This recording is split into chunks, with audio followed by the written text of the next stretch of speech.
কখনো কখনো খেলাধুলার অঙ্গনে হয়ে ওঠে প্রতিবাদের বড় মঞ্চ। দাবা অলিম্পিয়াডে বাংলাদেশের গ্র্যান্ড মাস্টার এনামুল হোসেন রাজীব ইসরায়েলের সাথে ম্যাচ বয়কট করেন। কোনো বড় শাস্তির তোয়াক্কা না করে ইসরায়েল আগ্রাসনের প্রতিবাদ জানিয়েছেন তিনি। বুদাপেস্ট থেকে দেশে ফিরে কথা বলেছেন অর্ণব বাপির সাথে।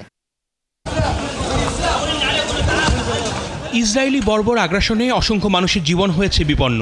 ফিলিস্তিনিদের কত প্রিয়জন যে বোমার আগুনে ঝলসে কেবল সংখ্যা হয়ে গেছে তার ইয়াত্তা নেই। যারা নিজেদের ব্যথা আড়াল করে অন্যের পাশে দাঁড়াতে পারে তারাই তো আসল লড়াকু। বোমায় ফিলিস্তিনি ঝলসে গেলে বাংলাদেশেরও বুক পড়ে। গাজার কান্নার অনুরণন বাজে লাল সবুজের বাংলার বুকেও।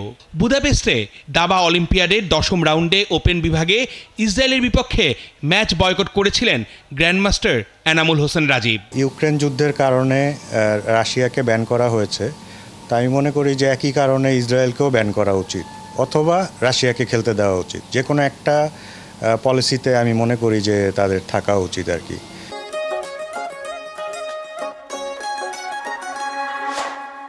তো যেহেতু তারা দুই ধরনের পলিসি নিয়েছে, যে ইসরায়েলের সঙ্গে একরকম, তারপর রাশিয়ার সঙ্গে একরকম, আর ইসরায়েল প্যালেস্টাইনে কি করছে এটা সবারই জানা। তারা প্রায় 40,000-এর উপরে মানুষ মেরেছে এবং সাধারণ জনগণ যারা শিশু তাদেরকে হত্যা করেছে। তো এটা কোনোভাবেই তো অবশ্যই মেনে নেওয়া যায় না।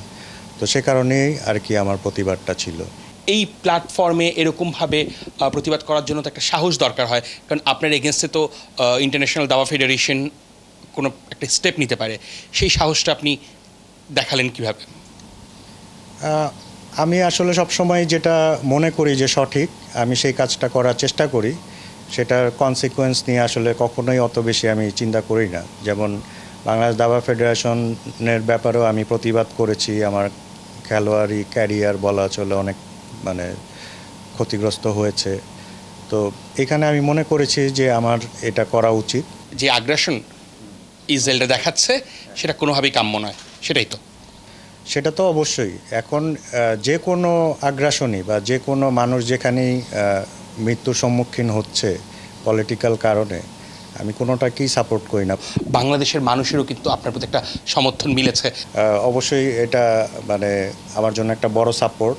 কারণ যেটা বললেন যে এটা অবশ্যই একটা বোল্ড ডিসিশন যে আমি এখানে খেলবো না, প্রতিবাদ করছি। কারণ আমি বলতে পারি যে আমি আমার ক্যারিয়ারে কখনো কোনো টুর্নামেন্ট থেকে নাম উইথড্র করিনি। আমি কোনো প্লেয়ারকে কোনো দিন ভয় পাই না, হারার ভয় আমার মধ্যে নেই কখনো।